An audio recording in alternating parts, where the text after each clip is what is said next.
السلام على متتبعاتي الكريمات، والصلاة والسلام على نبينا العدنان.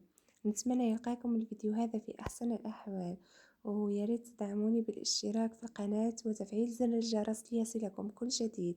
اليوم جيتكم بتدبيرة صحية للناس تعاني من أمراض الصدرية. راح نحتاج فيها زيت الحبة السوداء من نوعية هذه تاع العلب الحديدية أبو الجمل. نوعية يعني هي دائما حوسوا على النوعية نقولوا حنا الدوريجين.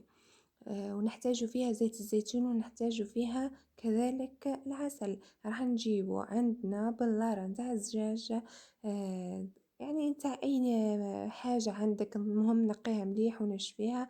نحتاج نفس العبار من كل حاجة، يعني نفس العبار من العسل، نفس العبار من زيت الحبة السوداء، ونفس العبار تاع زيت زيتون. بديت هنا درت ملعقتين تاع زيت الحبة السوداء، وكذلك نجيب زيت الزيتون نحتاج فيها ملعقتين كذلك،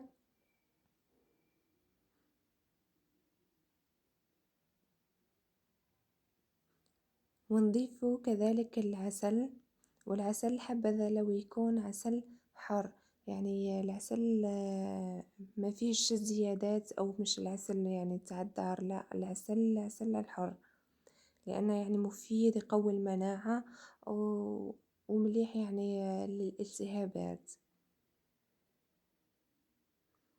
ونخلطوا مليح الخليط تاعنا ونتحصلوا هكذا على الخليط هذا، وربي يشفي الجميع ان شاء الله.